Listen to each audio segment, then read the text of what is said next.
I know I have a tendency to go on about the same things over and over again, but I think it's important, especially in the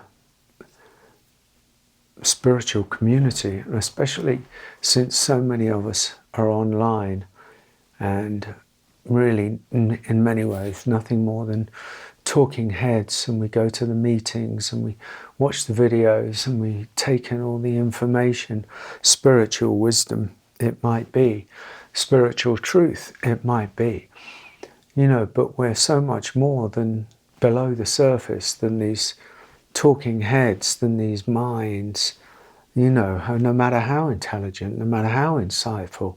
If you have anything locked up from the past, if there's anything stored up in the subtle energy body, the nervous system, the organs of the body, if there's any tension, residual, any trauma, any wounding, which there usually is for 90% of the people, then all of that is either going to be one of two things. It's either in the spiritual community, if you like, it's either going to be denied, or it's going to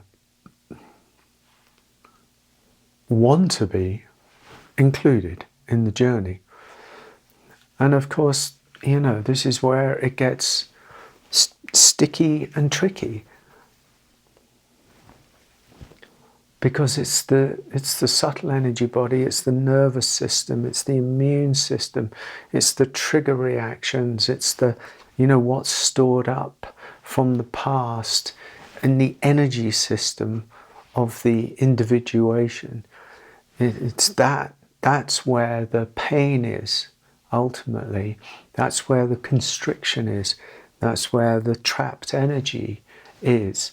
Mind interprets it, mind feels it, mind speaks to it, mind gives it a voice, mind gives it a resistance, if you like.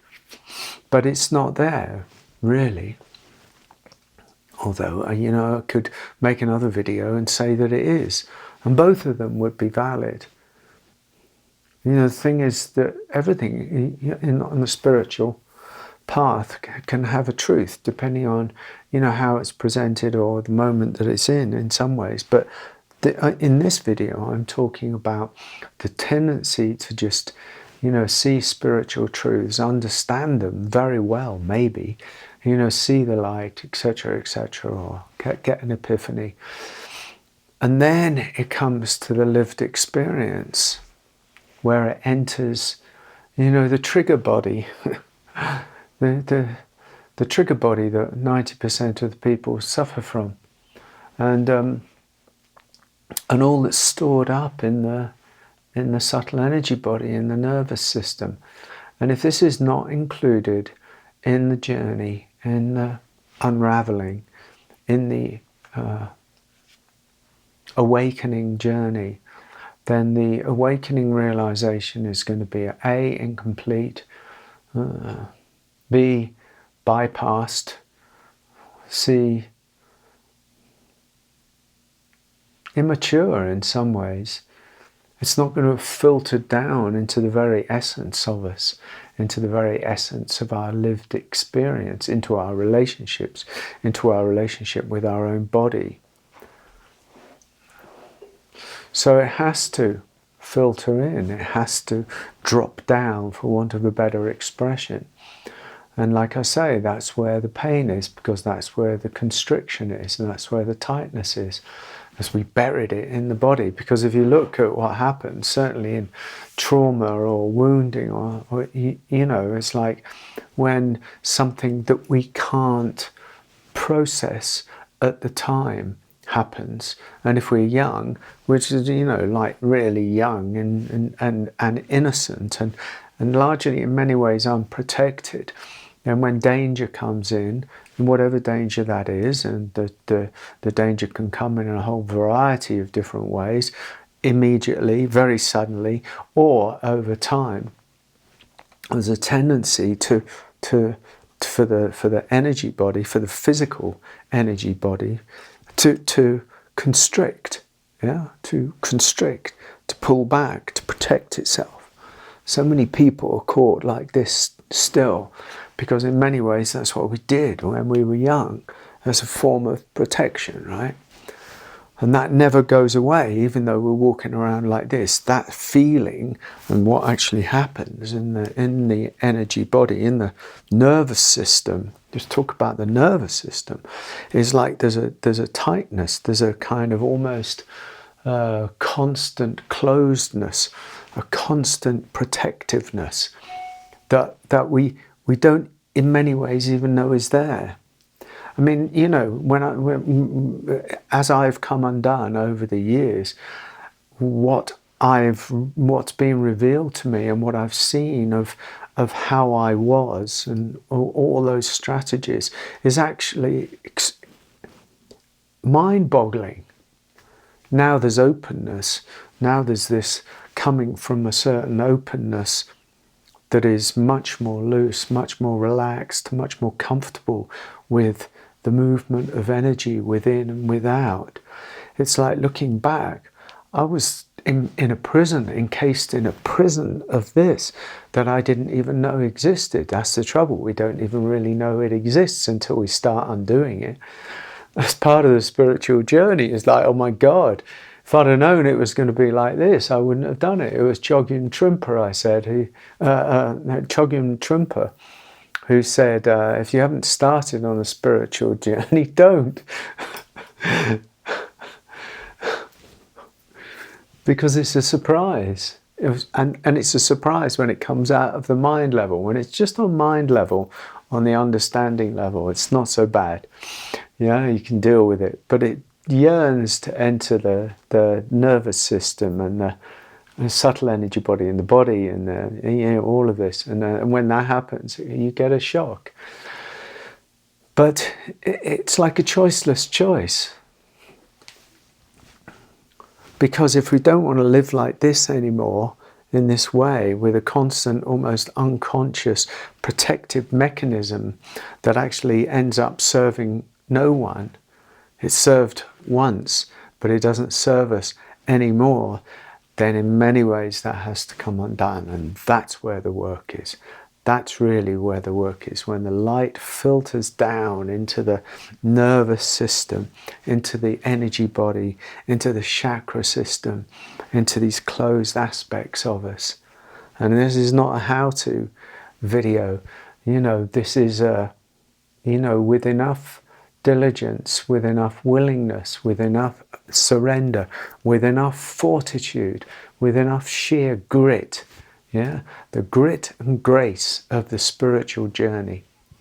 That's what this is.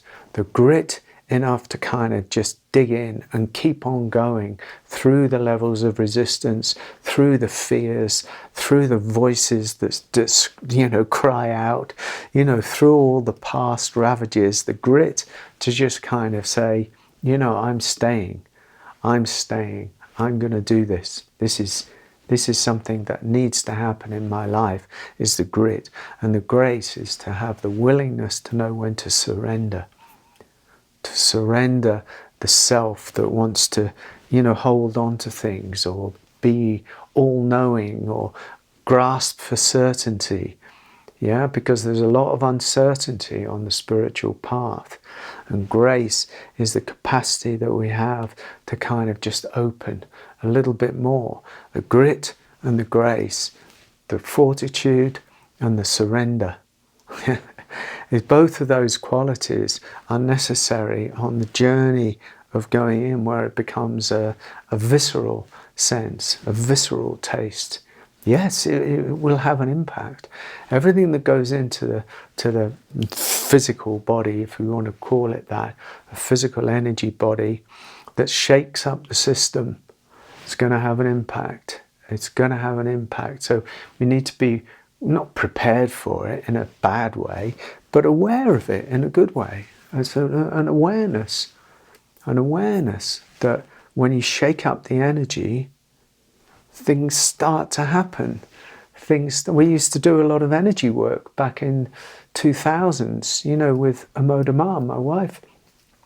We were doing energy work, cathartic energy work in London, UK, with music. I was the musician, she was the teacher, and we used to do the shaking up catharsis with people, and it was very wild and it was very crazy, and it really helped just to, you know, shake up the energy, because we all sit around so much, you know, and energy needs to move. Honestly, you know, most people on the spiritual path could do with a good old energy shake, often, cathartic release and energy movement every day. Never mind the exercise, never mind a thing, a good old shaking up of the system, you know, because it activates something within. You have to go through the clouds, you have to go through the weather, you have to go through the fear, you have to go through the resistance, but it shakes something up, you know. You don't have to be super fit to do it. You can do it, you know, sitting down, you can do it anywhere.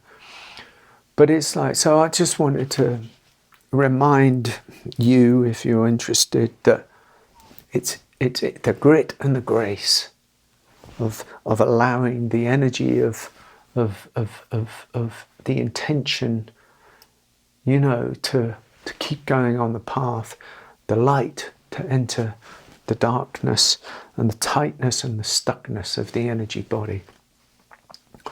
There is a thick layer of suffering, a dense layer called unprocessed emotions that hangs upon most human beings. It occludes the brilliance of their sky nature and causes all manner of imbalances on many different levels of their existence. That about speaks to him. Thanks.